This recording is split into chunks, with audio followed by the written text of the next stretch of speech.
records near me.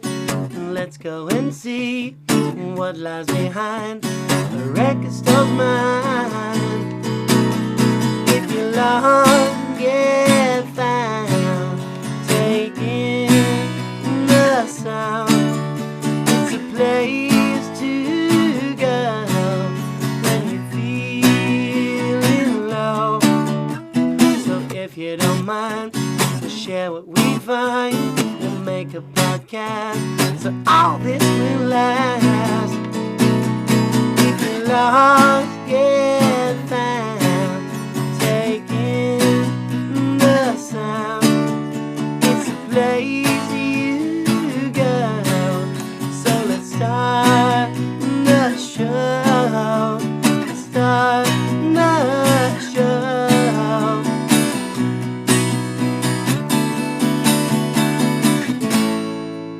Hey guys, welcome to another episode of Records Near Me. Today I'm joined by Atticus Roness, and I'm also joined by Bram Altunian, who introduced me to Atticus quite a while ago. Atticus, tell me, what have you been up to since we last saw you? I think it was Space Prom, right?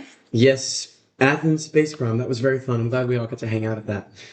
It's always fun getting to do shows and seeing regular faces, because especially when I'm by myself, like I was in that, I'm grateful to have a band, obviously, most of the time.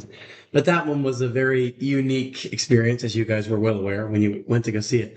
So I was by myself for that. And so it's nice, regular faces kind of become part of the crew. So it was nice to hang out with you guys. I think we were at World Famous getting a cheeseburger and whatnot. I think you guys got Guinness, was that? Yeah, look crazy Irish told me that. But yeah, so that was a lot of fun. And yeah, the album's been done for a while and I'm super, super proud of it. Power Pop World Domination and just gearing up to do shows and, yada, yada, yada. So Yeah, so... I guess we're here to discuss the yada, yada, yada part. Yeah, definitely. So tell me, what is power pop? That is the question. Everyone's been posing that. Yeah, what is power pop? Well, I just, I'm a big believer in, even if you're a younger artist, I think branding is super important. I think everybody when you're young is just oh, my music's good enough and that's fine. But no, it's actually definitely not. Especially if you just want to be part of the local scene, that's great and fine. And there's so many amazing artists that do that, but that's not really me. I love serving the local scene, but I'm definitely looking to make money doing this. And you kind of have to go beyond that to make money. So, I just kind of realized with Square One, I was kind of able to just get away from the first band, or the second band I was in, called the Corduroy Blue, and kind of carve a little acoustic sort of solace moment. So Square One felt fitting. And then, so the label I'm on right now is called Mumhouse Songs. Okay. And it's owned and run by my producer and one of my best friends, Caleb Heipel. Caleb produced Square One. He produced Power Pop World Domination. He's also the bass player and producer of Florence Cardigan. We called it Mumhouse Songs, or he called it Mumhouse Songs because Square One was recorded in his mother's basement. So that's why it's called Mumhouse. Nice. So a little on the nose there, but that's great. But anyways, when I had this crop of songs, I'd written it with my band, a lot of it, with Radley Fenimore on the bass and Steven Grubb on the drums. Shout out to them.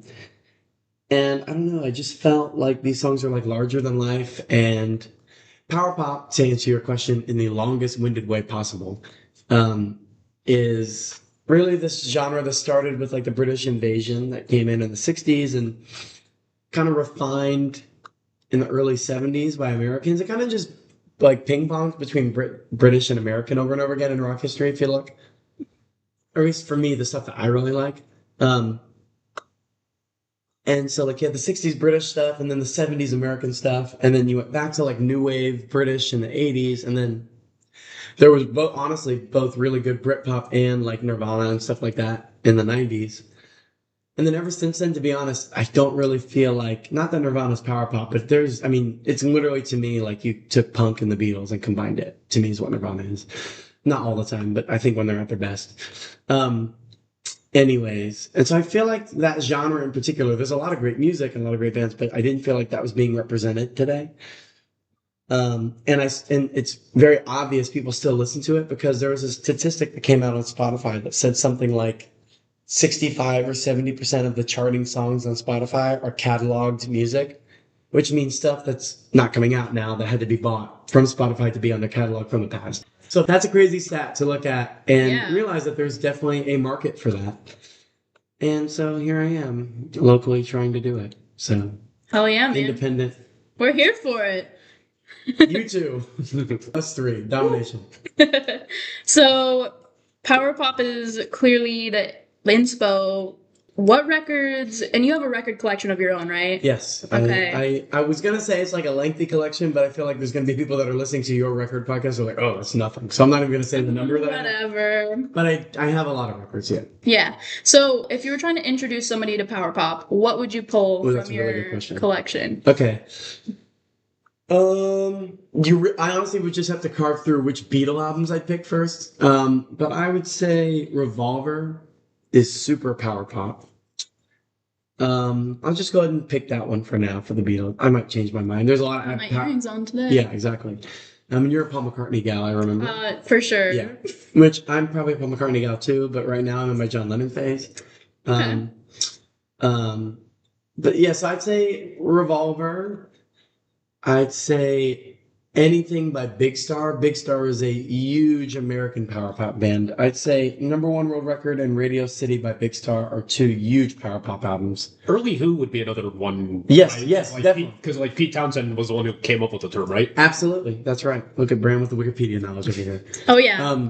He's and great for that. Yeah, I would definitely say that. And the Who are honestly a big underrated one. I feel like for some reason the Who haven't like aged super well with our generation. I don't really know. I love the Who. Me too. They're in my top 3. Yeah, they're amazing, especially that early stuff like My Generation, Won't Get Fooled Again, I Can See for Miles. All that stuff is just super power poppy, and they have other early stuff too. But I just feel like for some reason like they haven't aged like I feel like you don't see TikToks about the Who like you see them about the Beatles or the Stones or something like that. The Kinks have a lot of power pop aspects to them. The Kinks though, they kind of almost inspired like garage rock, power pop, and a little bit of twee as well. The Kinks kind of did. But anyways, I would maybe take a Kinks album, like Victoria maybe or something. Or I guess that album's called Arthur. Victoria is the song on there. Cheap Trick. I would say Heaven Tonight is really good, and then In Color. Those two are really, really big power pop albums. Especially like Live at Budokan. Oh yeah. Oh my God. I Want You to Want Me is one of the best power pop songs ever written. Surrender is a really good power pop song. They have a song called Just Got Back that my brother and I love. It's from the movie Grown Ups. We love that movie and that song. Such a It's like our favorite movie of all time. My brother and I can quote that entire thing. Grown Ups quotes more than I remember my own lyrics for sure. amazing. Let me think. The 80s is Yeah. where it gets kind of weird. Like the 80s, there's this weird wave of like American power pop that wasn't super popular. Like Marshall Crenshaw comes to mind, Nick Lowe. I mean, Nick Lowe's pretty popular, but you know what I'm saying. Like in terms of they weren't as big as those other guys. Yeah. Marshall Crenshaw. What's the name of that album? Oh, I'm gonna look it up because I have to find out. Because I mean, listen, the people need to know. Yeah, they What is need it to called? know. What is it called? To me, the quintessential power pop album of the 80s is I guess it's just called Marshall Crenshaw by Marshall Crenshaw. I guess I could have figured that. Yeah, that's 1982. That is such a good album. The whole thing is just chock full of beautiful power pop. The Stone Roses is where it starts to get into Britpop, which is kind of funny because Britpop and power pop are different in the sense that I think power pop's the big umbrella and Britpop kind of falls into it. Like I think that all Britpop is kind of power pop, but I don't think that all power pop is Britpop, obviously. Like a subgenre. Correct. Pop. Like Britpop is basically power pop with like probably a little less Americanisms and that sort of sincerity and a little more like brashness and cynicism of the UK. But the Stone Roses, they're self-titled, another one. Oasis, obviously, which I feel like everybody knows I'm a big Oasis fan. They inspired the look a lot for what I'm going on power pop too. Just that sort of like parka and like the windbreaker stuff. And there's a band called the Lemonheads that's kind of alternative power poppy. I don't know. I think that they're kind of power poppy. It's also like I kind of feel like because everybody knows me as the power pop guy right now, I kind of just get to change the goalposts on when I think something is power pop. Oh Which is yeah, kind you of got a lot annoying. of power in that Yeah, sense. exactly. No So, pun I intended. I've seen Yeah. a lot of that like revisionist conversation on like what's prog rock, what's not prog rock. Exactly. So it's kind of just like you just get to decide on a whim. And sometimes I feel like the Lemonheads. What's the name of that album? Oh, there's a song on the album. Trouble. I know. I'm getting there. I'm just The messing. Lemonheads, Come On Feel the Lemonheads is one of them. And then, oh, what's the name of the album? Oh, I can't. I feel like such a faker. I have to keep looking them up. It's okay. There's a lot of music out there. There I'm sure is a you lot. listen to a lot of it. I listen to a lot of music, and I'm also really bad with naming songs, so it's I'm hard usually to remember not, which them is all. why this is a bummer. 'Cause- Oh man, the spotlight. Yeah, exactly. It's right on. It's a shame about Ray, obviously, and that's the name of the biggest song on it. Speaking of the Lemonheads, the Lemon Twigs are the only newer band I can think of that does power pop. Yeah, I've been digging some of their new music. And I think They're the best band around right now. and like one of them just came out with a solo album now, right? A solo single, I think he's coming out with an album. But the Okay. single just came out, and it's really, really good. That's Because I remember seeing about that. yeah. Brian Diodario's single is really, really good. Okay, I'll have to check Me that and the out. boys love the Lemon Twigs. Me and our drummer Steven especially. Nice. But they're probably the closest thing. But I would say the difference between what I'm doing and what they're doing, like we're both doing power pop, I'd say, but they're really pulling from that like American power pop. I mean, there's so many we didn't even list, like Todd Rundgren, Something Anything, the Beach Boys. I wouldn't call Pet Sounds a power pop album at all, but Like other Beach Boys. there are other Beach Boys songs that are certainly power pop. But the Twigs pull a lot from like the Beach Boys, Todd Rundgren, all that stuff, where I definitely like that stuff, but I think my tendency's always been British a little bit. Like I even sing in a British accent sometimes. And it's not even by choice, I just happen to do it. I've been doing it since I was like 15. It's funny. Every member of different bands I've been in is like, do you want to drop that? I was like, drop what? What am I doing? It's your trademark. At I this don't point. even realize what I'm doing, and I'm doing it. It's so natural. It's just your trademark. Exactly, at this point Yeah. especially. And so, yeah, my drummer, we were talking about like the difference between what I'm doing and the Lemon Twigs, and he's like, well, they don't sound British. And I was like, I'm just from New York and Atlanta, like I don't really have. But yeah, so there's definitely a British tinge to what I'm doing Okay. that I think makes it a little different, which is cool. Cool. So your new album, Power Pop World Domination, that's gonna be out April 4th, right? Yes. Hell yeah. Let's say it's out now. All right. Out now, Power Pop World Domination. Yes, there you go. So, on your Instagram, you mentioned that this is the album that you've been like wanting to make your whole career. Yeah. So, tell me a little bit about that. How did you go from your first album, Square One, to this album, the one that you've been wanting to make? Yeah. Well, I think it's not so simple. It's just like looking at square one. It's like, I think what's really cool is like, because I've been making music since I was, 14, 15. And how old are you So now? 24. Okay. So about almost 10 years of Nice. making music. A decade of making music, which is crazy. Happy anniversary. Thank you. I know. I would actually be almost to the year. I remember one of our first shows when I was in my first band called Aqua Shade. Shout out to Aqua Shade. We did an EP, I think. Well, I mean, I know we did an EP. I'm not like an act like coy. Like, did we do an EP? I can't remember. It hasn't been that long. A decade's not been that long. But that was our first thing. I think I think to answer your question, you kind of have to look at like that forward. And like that was me documenting a phase I was in. I was really into like alternative pop and like the 1975 and Coin and Laney, which I honestly still have a soft spot for that stuff. And especially the 1975 has still impacted a lot of the ways I write like lyrics and tunes and phrases. Maddie Healy still impacts that a lot, I think, subconsciously. There's a song on my new album called I'm in Love, which I think in a lot of ways kind of sounds like a 1975 song, or as close as I could make to one in my new sort of form. But back in the day, I was basically like copying them. Like it was almost like note for note. But I'm grateful to say that music's actually pretty good. That's one thing I've been very proud of in my career is there's not anything that I've made that I want to take down. or That's that great. that I'm not. I think a lot of people can say that. No, especially being 15, 16. Like, Yeah. I still stand on the left. I mean, yeah, it's funny to me and it's a little nostalgic and it's cute in some ways, and Yeah. some of the lyrics aren't very good, but they're good songs. You have to check this out. Like, you're not First going to shy band. away from it like anyone else would. Yeah, I didn't know about your No, first and band. if somebody wanted me to play them, like I would not play all of them, but I would maybe pick one or two to play. Nice. Because they're still good songs. So Aqua Shade was kind of me documenting a phase rather than making the music that I think I really wanted to make. I didn't even know what that was at the time. I was just making what I liked. And then Aqua Shade continued for a while. We didn't actually put out a lot of music as Aqua Shade. I don't really know why. I guess we played a lot of shows.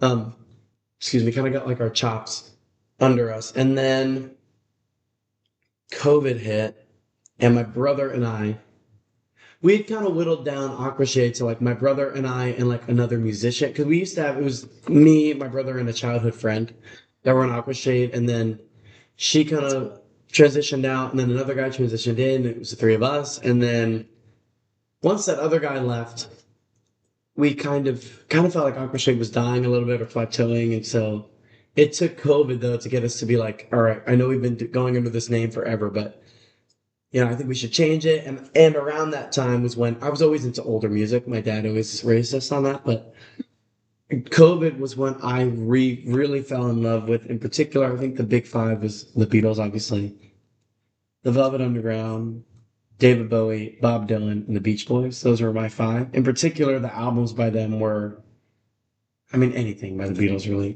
Pet Sounds was a massive one by the Beach Boys. There was just some beauty about that. I was like, I'd love to make whatever this is.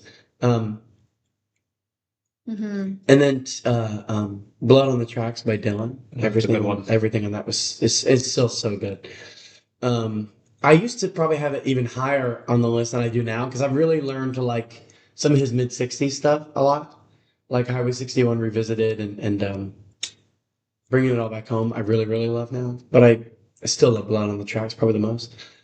And then the Velvet Underground, the Banana album, obviously. But yeah, I just went through I just kind of got obsessed like with those five things and just probably had the biggest songwriting boom I've ever had. In retrospect, I don't really use any of those songs, but it was just like me breaking through a barrier and writing like a ton of songs. I mean, just an ungodly amount of songs. Like it was like COVID had nothing to do. I was writing like... It's the time to do it. I mean, yeah, I'm not joking. For 2 weeks, I probably wrote... You can't tour, so might as well stay. No, exactly. Right. And I wasn't doing any shows or... Yeah. And the band was kind of like in limbo, so I was just trying to write myself out of the rut, sort of. And I would say, I mean, for the first 2 weeks of COVID, maybe like 6 songs a day or something crazy like that. Wow. And then towards the end of that period was when we got songs that are on the TCB album. I believe Hitman's Request came from that. Big Money Hero came from that. Dreams and Nightmares came from that. There was like one or maybe Passing Lane. I can't remember, but a lot of songs I ended up using with our second band, the Corduroy Blue, all came from that songwriting spell. And then my brother and I got into the Corduroy Blue, and we just did like singles and stuff. And so that's all great and everything, and we're still finding our sound. But I don't really feel like you get to kind of really stand on 2 legs behind singles. It's just kind of a snapshot. And then we did the Corduroy Blue album, and it's still an amazing album, I think. I really, really love everything we did on that. I still go back to it from time to time. Yeah, it's a great album. I think that, though, the reason I called this one the one I've always wanted to make, I would say that one was, but in a good way, I think I had this issue with always wanting to do so much, even with the first band and TCB. I mean, we filled those tracks to the brim. I mean, there was horns and there was strings and there was 18 million guitars, which is awesome. But I kind of wanted to make like an album that I could like take on the road and just play almost exactly like it is. Obviously, there's overdubs, but not overproduced. Yeah, exactly. That's why I say this one's the one I wanted to make. Because Square One was me just kind of like coping with the loss of the band. That really wasn't. The response to Square One was so much better than I thought. I just thought I was releasing that for like me and a couple of people. And the fact that I got to do the best touring I ever did off of that album blew my mind. And even like songs like Napa Valley Suicide having the most streams. I just didn't expect any of that from that period of time.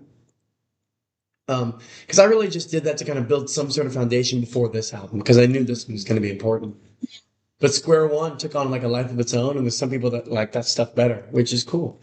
But Yeah, with my this favorite one- song from that album, sorry to interrupt. no, please, but, please. The Man with No Name. That Well, if one's you on like- my regular listens. Well, if you like that, then you'll love Power Pop World Domination, because it's much closer to that. Oh, nice. I do remember. Yeah, I've been listening to the singles. I so- can't remember where I saw it. One of the places that have interviewed you or something that kind of described the new album as being like a spiritual successor to the TCB album almost. Yeah, definitely. It kind of is. It was kind of me saying, like, I really see what I was trying to go for here. Let's kind of. My brother gave me a really good compliment about this album. He said, it feels like with this one, you've got your finger on the pulse, like you've really got it by the reins. Where TCB, I think from time to time, I feel like I was kind of not losing it. It still sounds great, but I feel like I was trying to do too much. Maybe where certain things were just kind of bigger than maybe I could even really handle sonically. But this one, I've got like my hand on the jugular, so to speak. Like I've really got like everything is in the right spot. Everything is like it's not too much, just the right amount of stuff. The writing is really good, in my opinion. The performances by Radley and Steven are top notch. Caleb's production. It feels like the spiritual successor, like what I think I really wanted to do with the TCB album. I really feel like I did with this one. And so like, yeah, after this album, I think I'll probably just like, because I do write a lot of songs and I kind of write different vibes. I think I want to focus in on different, kind of almost going like different side quests. Like the one after that, I won't reveal the name of it, but it's very indicative of the type of album that it is. And it's still varied enough, but it's kind of like a kind of a focus. And then there's the one after that will kind of have a focus, like a certain vibe. And this one, I didn't have like a vibe in mind. It was just, what are the 12 best songs that we play, And so I would say after this one, it's me sort of just having fun with it. But this was really like a must make. So almost like, but not probably crazy like King Gizzard, how every album's just something different. Yeah, well, in that same vein, or like honestly, like I don't listen to her very much, but I respect the heck out of the way Taylor Swift markets her stuff and does her stuff. I mean, in that way, like the different eras, so to speak, or whatever. I think it's important for fan bases to get a different taste and to get and also that branding and that marketing is so smart because like everybody's like, oh, she's done with that Pink era. Now it's the whatever. Yeah. And people will like, go accordingly. I have people all the time that come up to me. They're like, this is totally a power pop fit or whatever. You know what I'm saying? So instead of just doing like the same album over and over. Oh yeah, I would never want to do that. I mean, it works for some people, but other people, they want to branch out. Could not be me. I'd rather die than do the same. Well, not literally pass away, but I would rather not do the same thing over and over again. So I'm really excited for what will come. But this one was really just like the one that I was like, if I died tomorrow, this would be like my magnum opus in a lot of ways. So even with the stuff that's coming, I don't want to deter anybody from listening to anything after this, but I just think that this is the one I think I'm the most proud of. So Nice. It's got to be a good feeling. definitely.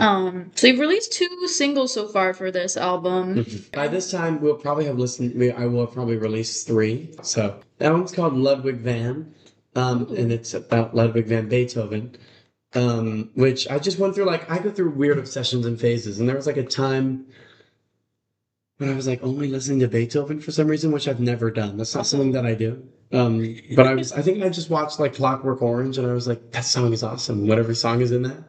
The lovely Ludwig van. Yeah, exactly. And so I just was like, man, I need to lock in on some Beethoven. And it wasn't like just classical music. It was specifically Beethoven, which was weird. But yeah, I listened to it for like a week, and then I heard this melody in my head. And it's honestly, to me, like I've had a lot of people say that they thought the song was out already because it's just like one of the most me songs. Like I don't know how to explain it. I've just been playing it live for so long. I mean, I've seen it live a few times. Yeah, definitely. And it's there's like a real beauty to Ludwig van. I think the other 2 are probably 2 of the best songs on the album, but this one, it just makes me emotional in a good way. Like I think it's just because it's innocent. Like it's just me talking about like. It's kind of from the perspective of this character. It could be me. It could be whatever. Like falling in love with classical music and like going on a journey to like find the origins of it, sort of is what the song's about. Like going to, whatever opera house or whatever symphony orchestra hall near him and like foregoing the rock and roll, foregoing the leather jacket, foregoing the whatever, and like finding this like really intelligent classical music. So that's kind of what the song's about, and it's just kind of beautiful. And so it's like simple. I don't really do that kind of stuff. I kind of just sing about love and loss and whatever. But this one was really a story, which was really cool to write. So I'm excited to hear it. Yeah, it's really good. And I also think it's like the prototype power pop song. Like I think it's like if somebody was asking me what power pop was, all three of these singles are supposed to be like really good snapshots of it. Like I'd say Not the One is sort of the Britpop psychedelic rock part. I'd say Why is sort of the like, I don't know, Why is sort of that like 80s power pop stuff. And I think and Ludwig van is really that 70s stuff. So I'm really, really excited for this. All right. Nice. So you said you have a really big record collection. And it's probably partially because you work at a record store, but we'll get to that later. So I just have a question. This can be for both of you. So do you remember the first album you ever bought on vinyl or were gifted or anything, either of you? You want to go first? Sure. I can't remember what the first one I actually bought was, but the first one I remember getting was the soundtrack to Pulp Fiction. That's a good one. Which was also a picture disc because I was in high school, which is probably when most people probably see Pulp Fiction for the first time. Yeah. I think it was like freshman, sophomore. And I think I had already been my dad had a record collection. He kind of set up a turntable after years of not using one. Is that who got you into records, your dad? Yeah. So I'd ask him about it from time to time. And I was starting to show a little bit more interest in it. I think it was about 15, 16. So they had got me, him and my mom had gotten me one of those Crosley suitcases that, those cheap things that everyone starts with for the most part. They don't know what they're doing. And yeah, so the first one they ever gave me was Pulp Fiction soundtrack because I had seen it. I was like, this is my favorite movie ever, which is probably like a very basic thing it's to say. No, but listen, if it's good, it's good. Man. But it is like such a good soundtrack. I mean, it is start to finish. The Al Green on there. I mean, I even like the dialogue pieces. Yeah, like it gives you like the snapshots of the film and like where they are. Yeah, like Quentin Tarantino not only knows how to he knows where to pull like obscure movie references. He knows how to take an old song and make it a hit again. Like I can't imagine most people our age would know Stuck in the Middle with You unless if they hadn't seen Reservoir Dogs. 100%. Or their parents were not getting drunk on Miller Lights all night listening to it in the garage. But my parents don't do that, by the way. But I didn't want my parents to be like, "What are you talking about?" I just listen. I played a lot of parties, a lot of gigs. I know. I've seen a lot. It's been a great life. It's treated me really well. But that's been a perk of seeing stuff like that. But I'd say for me, gonna shout out my Uncle Dave. I believe it was one of the first records I was given. He bought me Rubber Soul. Oh. Wow. In New York. It was really cool. I mean, I had heard them before. And it might not even be the first record I was given. It's just the first one I remember very vividly getting. First record I ever bought myself was a sort of weird trade I did. Interesting. I think I traded Thriller for MTV Nirvana Unplugged. I know that sounds weird. Here's the thing. That's like trading Hakeem Olajuwon for Michael Jordan. It's like, they're both amazing. I'm a basketball nerd, so that's why Michael Jordan's the GOAT. But Hakeem Olajuwon's no slouch. He won them 3 chips. You know what I'm saying? One of the greatest centers of all time. My point is, if you're going to trade Thriller, make it a good one. Yeah, that one's a good trade. Don't just waste it. Don't just waste it. And I don't know that I would do that now. I still would. And Nirvana's MTV Unplugged is one of my favorite albums ever. But not to take away from MJ, the GOAT. But I just love that album. But anyways, I think that was the first one I remember getting myself. I also traded something else in for... There used to be this awesome record store in Woodstock where I grew up, in Woodstock, Georgia. I can't remember what it was called. It's not the one that's been there forever. There's another one that was only there for a couple of years. It was really good. But it was like my first introduction to record stores, and it was like super cool looking. traded something in, and I got the head. What's that album called? Meat is Murder, I think, by the Smiths. Right? Is that the name of that album? Yeah. It's like green. It's got the soldier on it. Yeah, the Vietnam picture, but they like replaced the the text on the helmet. Yeah, is that Meat is Murder? Is that what that album's Yeah, called? yeah. Okay, so anyways, that's a really good one. It's not even my Yeah. favorite Smiths album, but the song Headmaster Ritual is so good. Banger. Nice. But anyways, yeah, that's the first records I was given. Yeah. Usually it's the dads that get you into records, but for me it was my mom. Oh, very cool. Yeah, my first record player I got as a graduation gift, and then she gave me her albums. She did not give me any of her Billy Joel. Those are literally framed on a wall. Those are canon for her. You're not Yeah. getting those. Yeah. And so no Billy Joel, but she gave me so many Chicago albums, and then the two Beatles like compilation albums, the Red Oh, yeah, and the the Red and Blue. Blue. Kinda Yeah, cool. which that was It's like that was a black and score. white, heads and tails. Yeah, that was a Red and score Blue. because those are kind of expensive. What's funny is I always grew up liking the blue more, and I maybe still do. But after those new mixes came out on Spotify, did you hear those? The I knew they 2023? came out. I had to Oh, listen to you them. gotta listen to them. They're on Spotify. They sound so good.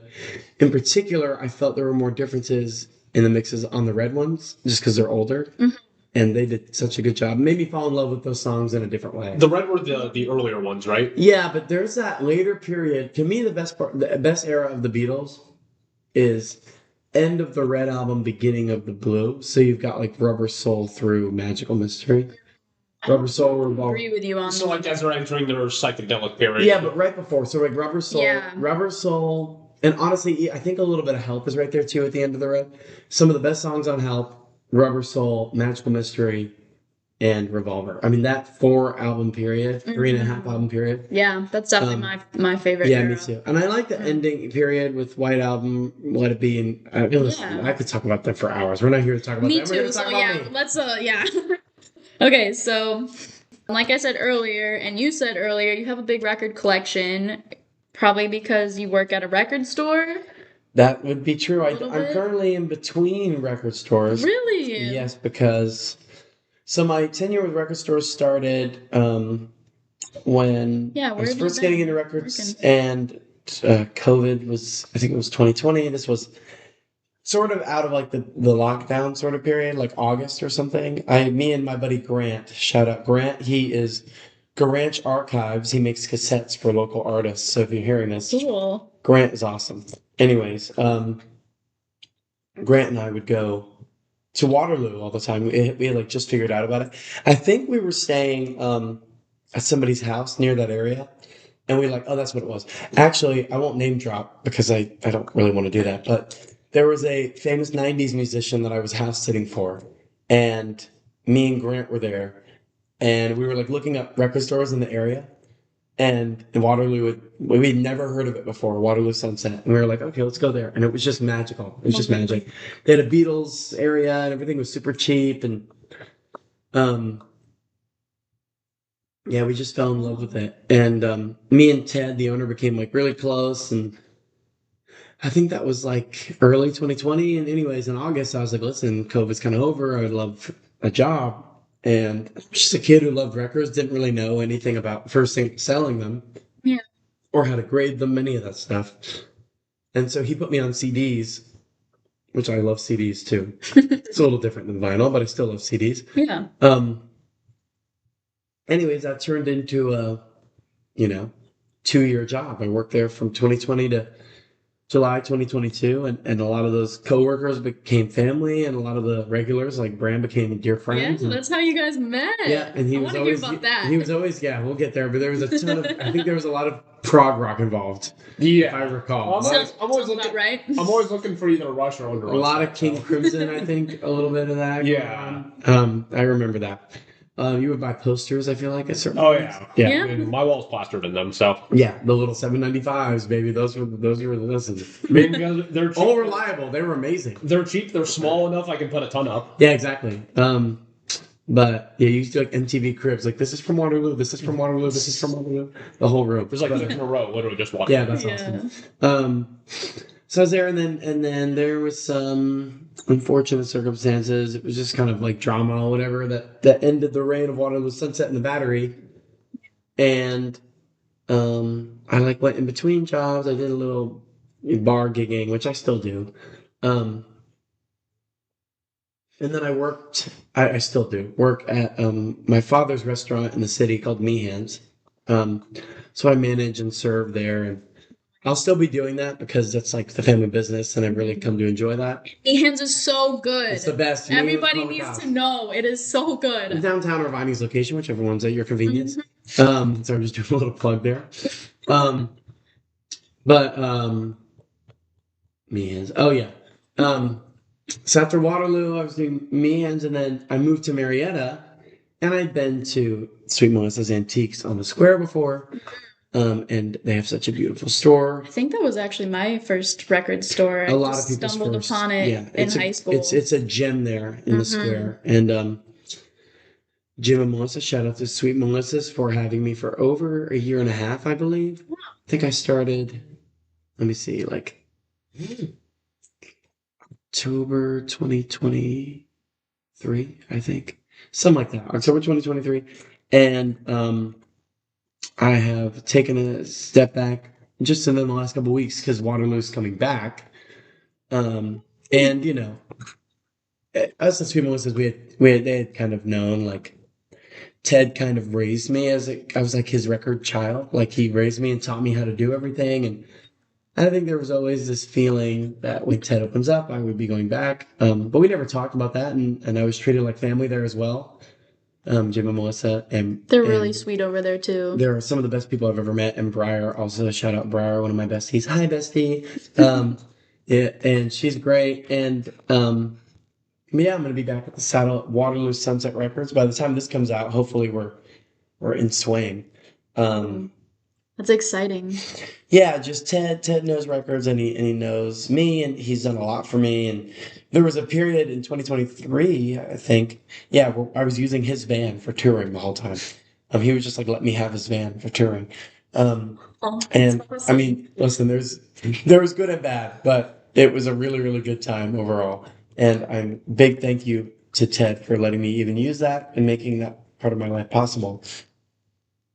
But yeah, I'm really, really excited to get behind the wheel and swing of things, and also bring like a lot of the knowledge I learned from my years at Waterloo, from my years at Sweet Melissa. I feel like I could teach somebody else the whole process of pricing and buying records and understanding records. I've really become I just had that scene or meme from Spider-Man when Willem Dafoe's like, I'm something of a scientist myself. I'm something of a recordsman myself. That's kind of what I feel like now. So I put a lot of work and time and effort into it. So thank you to Sweet Melissa's and Waterloo both for making me the recordsman that I am. Awesome. Because I love that stuff. I just love it. So while you were working at either of the stores, how often would people come up to you and ask for recommendations? And how did you go about that? Well, being that I like to sell records, if you wait for somebody to ask for a recommendation, I found this in any job I've worked in the restaurant or in the record store. A lot of people just don't know what to ask for. They don't know what they want. Like, it's your job to show them the different opportunities. So just talk to them, see what they like, see what they are getting into, what they don't like, and kind of make recommendations from there. I mean, if I'm doing my job right, it happens every shift. That should happen almost every shift. Like, somebody's looking through. I'm like, you need anything? You can look for anything specific, or I like this. Okay, let me find you. When it's really cool is when somebody's like, I kind of like this kind of music, and you pull something that they maybe haven't heard, and they end up loving it, and they come back and love it. That's a really good feeling. That's got to be a good feeling. How many times did you do that for Bram? Oh, too many to count. This guy had no music taste when I met him. No, I'm kidding. I think Bram and I definitely put him onto my music. I remember that. We chat from time to time. And look at the joy that is given you. And then he put me onto your music. Exactly. Yeah. And so now we're here. Yeah, we've seen you a few times. Yeah, definitely. And but Bram came in a lot. I remember it was always, what was funny about when you came in, there would always be like nobody there. Like it was always because you had an exclusive event. Like you had a reservation. You guys were right around the corner from my house, so it was easy. I didn't need to like wait for the weekend when I'd actually have time to go out. I could, at like an hour after I'm done with work, I'm like, I don't have anything else to do. I might just go to Waterloo for a little bit. I don't remember when it would be. You would come in at like. It'd be like 6, 7 o'clock sometime. Dude, sometimes at least like once a week. we used to be open till like 9. Remember? Yeah, so I'd be coming and You'd be coming at like 7:30, and it would just be you and I. I'd be like, I think I had seen you once or twice, and I've been recognizing you a few times. It's like, oh, new guy must be working here now. Exactly. I mean, I had seen people come. You remember Garrett with the big hair? I don't know if you maybe. Well, if Garrett's listening, you have beautiful hair. I think I know. It was like Johnny Cash, Elvis style. I don't remember a lot of names, but I remember when they were at their Smyrna location. He was definitely there. Him, Ted, and Troy. And I remember, I think I saw him at the show that you guys did with Soup King when the store closed. Yeah, I could see that. But yeah, no, I just remember I saw a couple people working there, and then they moved to the Battery, and then when things started opening up, there was another guy named Bobby that I think I bought from, but I never worked with. We've had so many. I mean, my good friend Victoria, who I haven't seen in a while, Tori, we need to hang. She was great. Zoe and the whole Canfield family is fantastic. Yeah. Yeah, it's just like a family, man. I see like a few people here and there, and then I kept going, and I kept seeing Atticus. And I kept seeing, I was like, dude, I gotta talk to this guy about music at some point. Yeah. And so then it became like a yo, what's up type thing. Yeah, so we chat, and then eventually, like, he mentioned his band, the Corduroy Blues. So I was like, all right, I'll check you guys out. And he did. I mean, he followed through. I saw him at events, and my favorite memory of Bram is definitely when one of my first solo gigs. When we played at that like lecture hall. Oh yeah, with in the middle of Atlanta. It was basically like a college lecture hall. It was like nice. 8 people there, and Bram was one of them. It was hilarious. I mean, we played pretty good, I remember. But I like the show. Those are fun. Yeah, that was a good show. It was very funny the way it was set up. That's really funny. Those are the best ones. The ones that are in a super random venue. And I'm still waiting for my like Sitgo or my Denny's show. You need a what the fuck was up Denny's moment. Yeah, and I really do. I need that. What the fuck is up, me hands? I live for that. Well, I would totally like be a there. full band show of me hand. Well, but I guess it will already been done by then. But we've got shows and stuff coming up, but you need to come to that Smith show, the headliner show for the album. Act 1, Domination begins at Smith's Old Bar. April 26th. Oh yeah, April 26th, and it'll be with the Calico. Who are great. I don't know if you know the lore there. I don't know if you know Come Senior. They come from the lineage of Soup King. Yeah. And we saw Come Senior. Yeah, Little Five Fest last year. Yeah, Calico, their bass player and guitar player the bass player and drummer from Calico are the bass player and guitar player in Come Senior. Oh, I've definitely seen Calico too before. Yeah. I saw Calico at that house. Yes, if you want to call that a house show. I mean, it was outside in the yard. It was a show. It was a show. It certainly was a show. It was still interesting. Yeah, it was. I love house shows. Yeah. So it'll be with Calico, Frigga 5, and Florence Cardigan, right? And Florence has really become our buddy band because of Caleb being my producer and the owner of the label. And I love all those guys, but especially Caleb and Reed have become really, really good friends of mine. I haven't had the opportunity. I haven't had the opportunity to see Frigga 5 yet, so I'm looking forward to that. Awesome. They're awesome. Caleb Justice is a madman. Yeah, we did see Florence Cardigan too, though, and they were pretty awesome. So I'm excited. This is a really good lineup. It's going to be a really good show. I can already tell. Yeah. I saw you at Smith's once when you were in the Corduroy Blue. It was that show with the Asymptomatics, Jameson Tank, the Relics. Yeah, that was upstairs. That was a good one. They've all interacted with my podcast in some way or another, actually. Yeah. Yeah, they're all really cool. And then, we saw you at... Obviously, Bram has seen you way more than I have. I was just blessed with your presence more recently. But we saw you at Sandy Springs Jam Fest. Yes, that was a really cool, random... I enjoyed that a lot. I love when there's a show in somewhere you wouldn't expect. This one was in the parking lot of a movie theater, which was awesome. And dude, I was not expecting. Shout out to I feel so bad. I'm gonna say that. Is that what it is? I want to make sure I wasn't saying it right. Cobanova, or it's Cobanova. I think it's Cobanova. Okay, I wanted to make sure. Dude, shout out to those guys. They put on a hell of a festival. And I know as somebody who tries to put on festivals that stuff's hard to get together and hard to pay for, and they did a great job. Yeah, that was awesome. And they made it look great.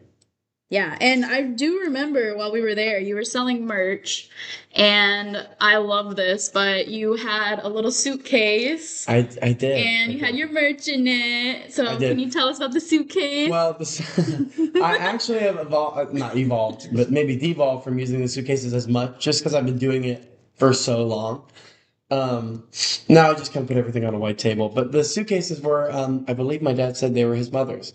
Yeah. So they're my grandma's. And so it's like I'm taking her around. Yeah. And it was unfortunate that a lot of my grandparents passed away before I was really able to get older. So I think, but she was the one that I remember the most. And so it's very cool to have that little piece with me. Yeah, I remember. And I know my dad gets a kick out of it. Yeah, I remember asking about it because I thought it was cute, and then loved it even more when you said I was your grandma. I know, exactly. So I really wanted to mention that. Yeah, definitely. I love that, carrying her around with you. Oh, yeah. But speaking of shows, for you, Atticus, what's your favorite venue to play at? I think I can guess, though. And then for Bram, I want to know what your favorite venue to see a show is. Well, that's a good one. Because we got both perspectives here. Well, there's venues that I would love to play that I have not played. We can talk about some of those. Yeah, well, I will. I would say, honestly, I don't know if you're going to get this, but my favorite venue to play locally is the Earl. Ooh. In East Atlanta. I love that venue so much. We just went there for the first time a few Yeah. months ago, actually. I love the Earl. To me, for mid-sized venues, that's the best sound in the city. I love upstairs at Smith's. Smith's really raised me as an artist. Like getting to play there, I don't know, north of 15 times maybe. Which is awesome. So many legends have performed there. Yeah. Now you're gonna be on that list, or I you hope are so. on that Listen, list. I hope to be, even more cemented on the list. But yeah, I would say the Earl upstairs upstairs and downstairs at Smith's, but I would probably rather play upstairs. I mean, that's where this show is gonna be, upstairs. But I've also had the pleasure of playing on stage at Terminal West for the Oasis tribute band that I'm always a part of. And Terminal West is a great venue. Yeah, we were just there also for the first time. Last weekend. Yeah, last weekend. But now this is Oh yeah, we saw Wim Tapley and the Cannons. Oh, cool. With the Moonrocks or whatever? Yeah, Moonwalker, yeah. They were both so awesome. I've seen Wim so many times, though, in Athens. Wim's amazing. Yeah, he's awesome. So I knew he was going to be good. I love Wim. I love Clark Sound and My Improvement Movement. We've talked about that a lot. Oh, yeah. I'm just shouting out. I'm so excited. Clark Sound, I want you on my podcast. Exactly. I want to open for you. Get a Clark Sound podcast. Anyways, yeah, I would say those. A venue I'd like to play. I'd love to play the Tabernacle. I think that's really cool. Oh, that is a really good one. That's one I really like that venue. And then obviously the dream venue of dream venues, because I'm from New York, is the Garden, of course. Madison Square, but we got to put out some more albums before we do that. So. Hey, I'll campaign for that. Exactly. And Bram, I was curious on your answer to her question. Okay, yeah. Favorite venues to see as a spectator. Yes. Well, good one is Smith's, of course, whether it's the big room or the small. I really like the small Smith's room just because of how intimate it is. I'm gonna name drop. And there's a lot of memories there. Oh yeah. One of my favorite moments, I'd taken a friend a couple years ago now to see this band from Florida called the Annie Dukes. I'm gonna do a name drop here, plug them. I had found them on Instagram randomly, and they popped up. I was like, oh, who are these guys? They had one song that's not even on Spotify anymore, and then they put out another one a few weeks later. And I saw that they were coming to play Atlanta at Smith's that October. So I said to my friend, hey, there's this band I want to come see. You want to come? And she's like, yeah, let's do it. So we got there. I wound up running into the bass player and the singer, Cassidy, before they were there were 3 acts that night. They were the first one to go on, and we get to talking, and I was like, oh, you're from the Annie Dukes, right? She's like, yeah. So we got to talking, and she asked, So are you excited for? I don't even remember who the other two groups were. Well, I think one was some solo country singer. I don't know. I feel really bad about that, but You weren't there for them. Yeah. exactly, and that's what I told her. I said, "Oh, we're actually here to see you guys." They got super excited. Me and my friend, we bought shirts. They signed them for us, and we've seen them like a couple more times now. In fact, the last time we saw them, it was at this place called the Supermarket, which is another pretty good venue. It was kind of more like a workspace with like a few different things, but they hit me up that day like, hey, you're coming to the show tonight. Yeah, That's they wanted to cool. make Yeah, sure he was there. especially It became a community. Yeah. That's Especially because they're from out of state. They're from Jacksonville. Yeah. Yeah. Um, I got to go to that show with you. Yeah. That was fun. So I like the intimacy of Smiths. I love the Variety Playhouse. I've seen a lot of. Variety Playhouse is awesome. I saw Jesus and Mary Chain there, Ooh. which was super Ooh. cool. I've seen a lot There's of. so many at Variety Playhouse. That's a good venue. One of my favorites was Blue Oyster Cult. My dad and my brother saw them 4 years prior, which was awesome because my dad and my brother randomly ran into Buck Dharma in the parking lot. Wow. That's Got a crazy. picture with, and my dad got a picture with him, Insane. and wanting to see if I could have a similar moment like that. I brought my copy of Secret Treaties with me. That was at the time that was the only Blue Oyster Cult record I actually owned. I had a few of their CDs, but that was the only one I had on vinyl. So I brought it with me and a Sharpie just in case. No luck in the parking lot, but we were there early enough we could get right up to the stage. They were supposed to play with UFO, but UFO had to drop the last minute. UFO's really good. Oh, they are good. Very underrated, I'd say. Yep. But they had to drop last minute. One of the members got sick. So Blue Oyster Cult played 2 sets. The whole night, I had my record out on the stage. Like I'm on the stage, my arms are on it. I'm making eye contact with Buck Dharma because I'm in front of him. Yeah. Like, come on, sign it, please. Yeah. And lo and behold, right at the end of the night, after they finished their last song, they finished with Dominance of Submission, kick ass. He took the Sharp. I had the Sharpie attached to it. Quickly signed it. He was the only one that signed it, but they walked off. He didn't say a word or anything. Just quickly took it That's awesome. and just walked away. And was like, I put it back in the bag I had, and immediately I thought I gotta buy an expensive frame for this. And did you? Oh hell yeah! It'd been up on my wall then for the last few years. Next to your That's Water the Sunset amazing. poster. Yeah, exactly. It Oh was my like God. the centerpiece of my wall. That's a really cool story. Variety's great. Variety's good. I wish I could have seen, especially because of how much my brother has always talked about this. And if he ever hears this episode, I feel like when he hears this part, he's going to go into another tangent about this. But the original location for the Masquerade. Oh, 'Cause yeah. I've been to the new one a handful of times now, which the first time was really, there's a funny story behind that. But I've been to the Masquerade now a handful of times. I've been into heaven. I've been to hell. I haven't been to... You've been to hell and back. Exactly. I haven't been to Purgatory or the new room they opened, the altar. Oh, yeah. Those are the only 2 I've ever played are Purgatory and the Altar. No, nice. Oh, nice. But yeah, so but my brother would occasionally, and it still occasionally comes up between the 3 of us, the original Masquerade location.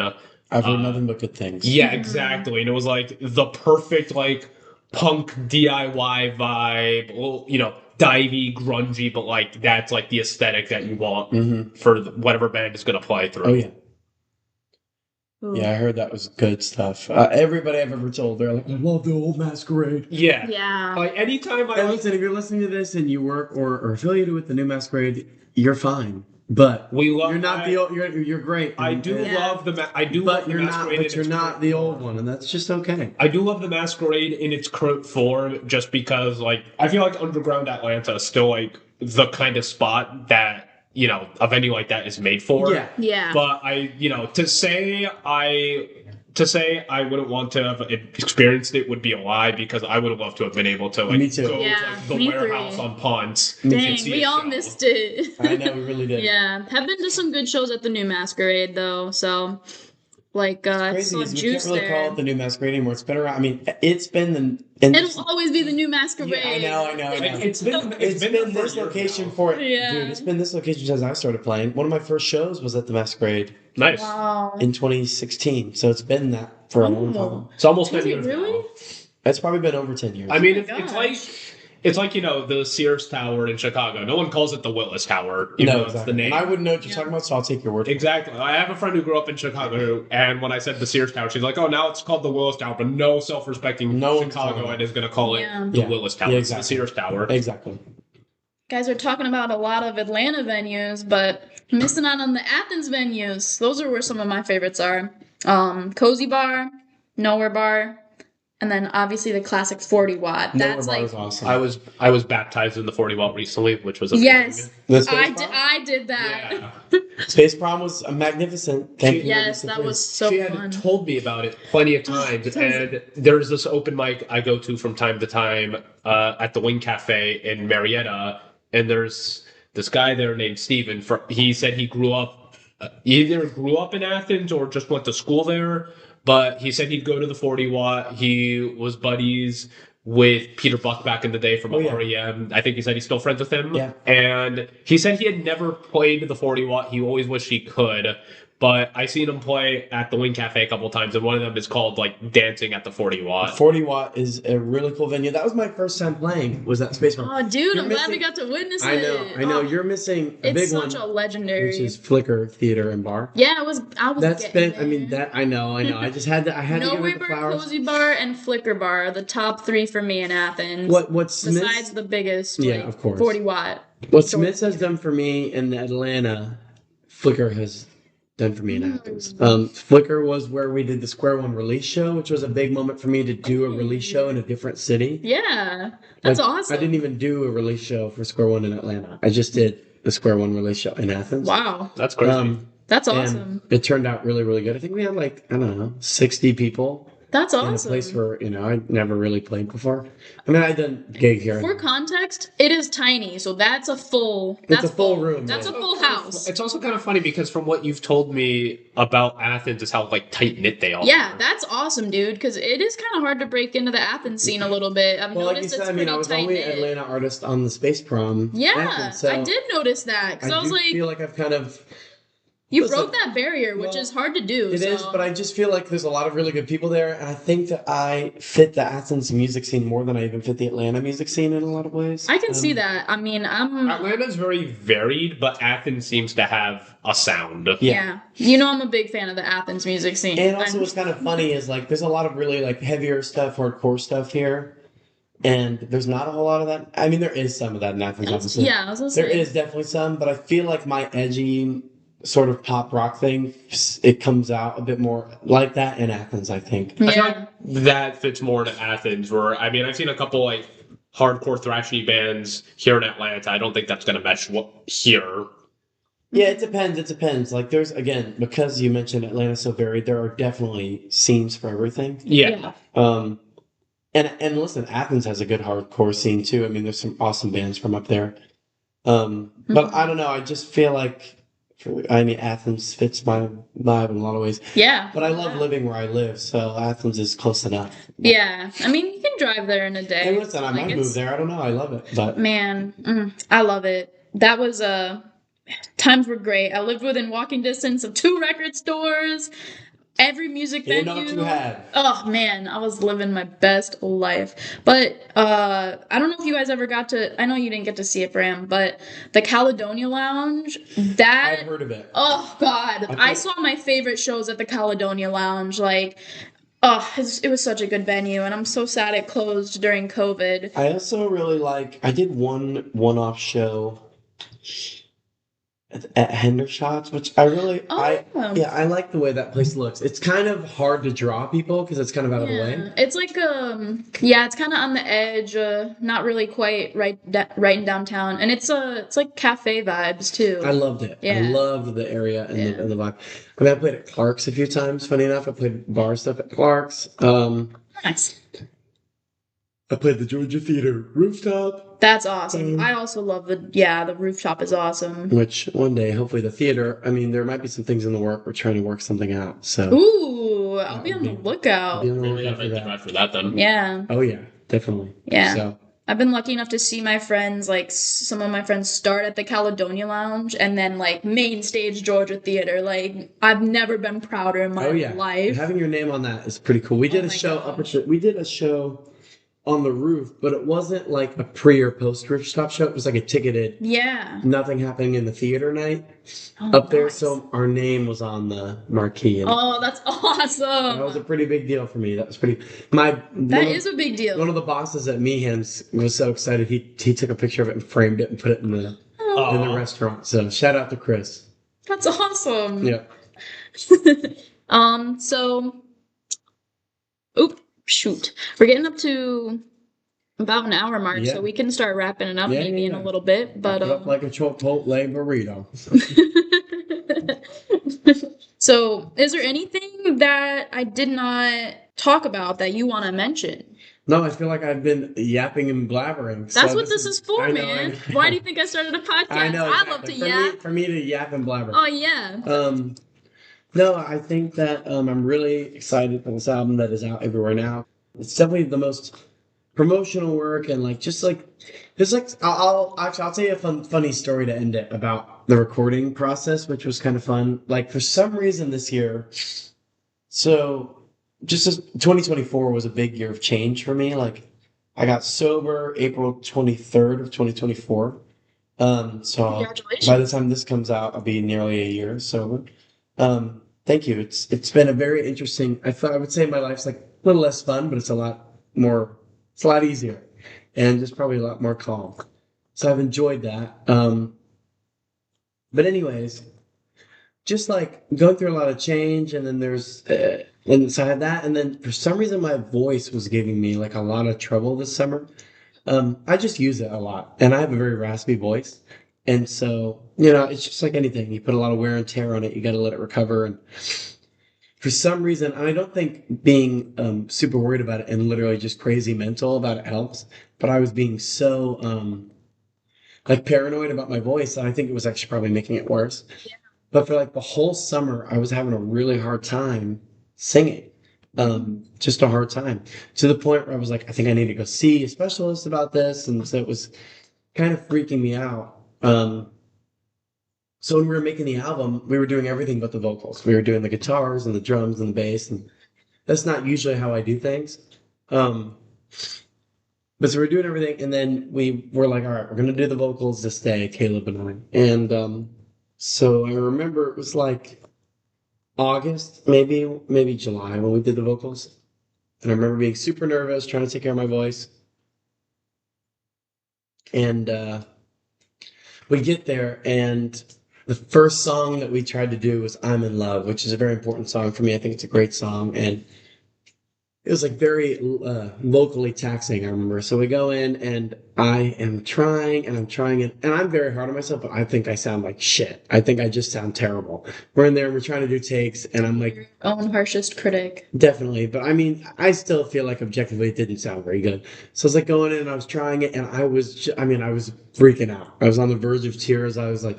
I came into Caleb, like, super dramatic. I was like, dude, listen, I just think we need to shelve this record and let me, like, figure out like what the fuck is going on with my voice and my vocals. And he looked at me and he was just like, are you done? He was like, are you done crying about this and tantruming about this? And I was like, yes, I'm done. And he was like, all right, get your ass back in there, drink some water, take some breath, you're gonna be fine, I can tell. So he got me in there, and sure enough, that's probably one of the best vocal takes on the album, actually, is that song. And then, yeah, after that, we were off to the races. And I do think it's actually one of my best albums vocally. And that means a lot to me, considering the absolute tantrum I threw right at the beginning. And it brought me and Caleb closer, because what's funny about Caleb and I is we become super close, but our friendship's very, like, unorthodox. Like, a lot of people, you see him consistently here or there. I, like, see him maybe... I mean, I try to see him more now, but especially before this album, I probably saw him like twice a year, but it would be like weeks at a time. And so, like, you get to go through life and go through the grit and the grind and the battle with somebody like that. You just see a lot of sides of them. Yeah. Spending the night at each other's house, and you just kind of see people in a different light. And it was the first time he got to see me like that. And I just think it was like, he's like, Atticus is human and he's having a hard time. And he was able to help me out. So we joke about it now. Like, that I was just an absolute baby at the beginning of at the beginning of the vocals. And that song in particular, the vocal performance is really resonant, I think. So anyways, yes, that's a little Power Pop World Domination story, which is out now. So Sweet. And you are releasing this on vinyl, right? we will. We're not going to do it when the album drops. Okay. I think we're going to do it for this is spoiler alert, but I think we're going to do it for the year anniversary of the album. Okay. So we're doing cassettes. Okay. We're doing cassettes. I have to go buy You have to buy a cassette player. a cassette player. Through Grant Archive, shout out, Jesus. Start on Grant. Grant's like, say less. Are you okay? Yeah, are you okay, dude? We need to check on you. Take some Tums. I'll be there in a second. Grant with Grant Archives is making the cassettes. And so, yeah, I want to shout out a couple of people. I was at a show recently, and I meant to shout out some people, and I didn't. Do it now. So, yeah, shout out to... shout out. I cannot stop thinking about that. I'm going to laugh. I'm laughing by myself today thinking about that. Shout out to Grant for doing the cassettes. Shout out to Jade for making the music videos. Jade Drose with Drose Digital. Shout out to Aiden McGeehee, who made all the cover art for the singles and a lot of festival posters I've been doing. Shout out to Jacob Martin, who made the album cover. And he's been my graphic guy for years. Shout out to Hannah Middleton, who did all the photos. She really killed it. Ooh. I really want to take my time and think about who I need to thank. It's like I'm winning a Grammy. Shout out to Radley Fenimore on the bass and helping me write stuff. Stephen Grubb on the drums and helping me write stuff. There's an assortment of people who also helped me write, but those guys were really important. Okay, I think that's so. Yeah. Yeah, you got everybody? Yeah, I mean, Caleb already knows. We've been talking about him the whole time. So that's enough screen time for you, Caleb. He's going to listen to this, think it's an episode about him. Yeah, exactly. I mean, listen, there's a whole quarter of it about him. But anyways, love you, Caleb. And yeah, and thank you guys. This was very fun to talk. Yeah, thank you so much for taking the time to come out here and record this podcast. Definitely. Yeah. Power About World Domination, out now. Woo! Woo.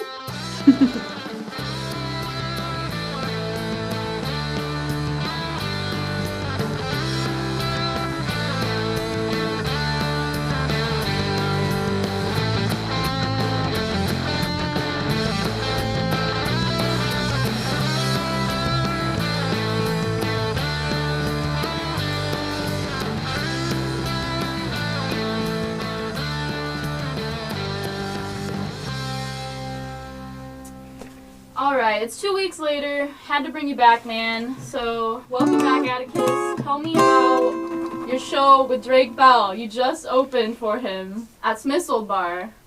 I want to hear about it. Yes. Glad to be back for round 2.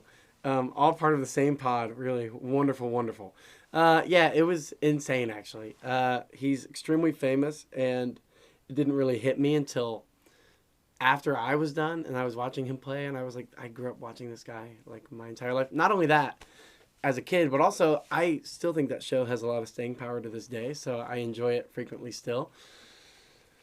And yeah, it was just a really big opportunity, and there's not always gigs where you see like immediate turnaround, like you don't always see really ever, even if it's a big gig, like a ton of fans converting to your fans. And but I got like not a ton, but a decent amount of new followers, a bunch of streams. So it definitely made a difference. And yeah, like I had my merch stand up. He didn't even have any merch up. So everybody came to me after the show, and it was very, very, very cool. A no-brainer. The most I've ever seen that room packed in my life. So big deal. Wow. Yeah, that's amazing, dude. It's been 2 weeks, I swear, and you've been making even bigger moves than you already were. Yeah, keep it up, man. You're going places. I'm trying. It's funny when people like. Yeah, I think with the Drake Bell one was extra special because I did get to meet him and get to talk to him. But a lot of times when you're opening for people, it really is, especially if it's like a one-off and not like a tour. Like you don't really get to always meet them or know who they are, and you take it or leave it, and you just enjoy the experience and enjoy the resume piece that it is. But in the case of Drake Bell, I got a lot more than that, so that was really cool. Nice. Well, that's awesome, dude. Thanks for coming back, and thanks for all the help with the theme song. Had It's to. fucking awesome, Had to. man. Had to.